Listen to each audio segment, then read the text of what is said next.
ปัจจุบันนี้ BX Trade ได้มีการอัปเดตการฝากถอนเข้ามาใหม่ที่มีความปลอดภัยหลายกว่าเก่าจะบ่ได้ฝากถอนผ่านซื้อผู้รับคือแบบเก่าแล้วเด้อซึ่งจะฝากถอนผ่าน ID ซึ่งเป็นอีหยังที่ป้องกันแฮกเกอร์ได้ดีที่สุดและในคลิปนี้นุชจะมาสอนวิธีการฝากถอนในแพลตฟอร์มของ BX Trade ที่หลายๆคนสงสัยและก็อยากรู้กันสำหรับขั้นตอนการฝากแมนเราสามารถฝากทั้งภายในและภายนอกได้แต่ว่ามื้อนี้นุชจะมาอธิบายเกี่ยวกับการฝากถอนภายในสำหรับภายในเราเติมผ่าน ID วิธีการก็คือให้เราไปที่3ขีดด้านถึงสุดของ BX Trade หลังจากนั้นให้เราคลิกเข้าไปที่กระเป๋า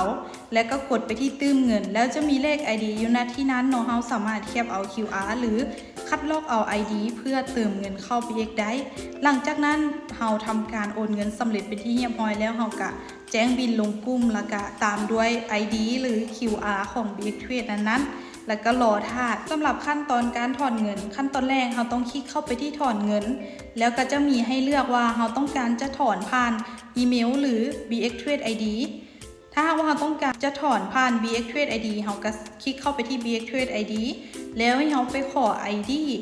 ที่เราต้องการจะไปถอนเงินนำหั่นเนาะหลังจากที่กระเจ้าส่งให้แล้วเราก็คัดลอกแล้วก็เอามาวางใส่ในบล็อกทำอิฐสำหรับบล็อกที่2จะเป็น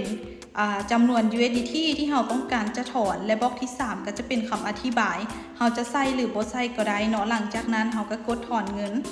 แล้วก็ให้เราทำการป้อนรหัสธุรกรรมที่เราสร้างไว้6ตัวเลขและบล็อกที่2ก็จะเป็น 2FA ให้เราไปคัดลอกในแอป Altian หรือว่าแอป 2FA ที่ทุกคนตั้งไว้ให้น้องมาวางใส่แล้วก็กดถอนเงินนี้ก็สำเร็จแล้วสำหรับขั้นตอนการฝากถอนแบบภายในแพลตฟอร์มของ BX Trade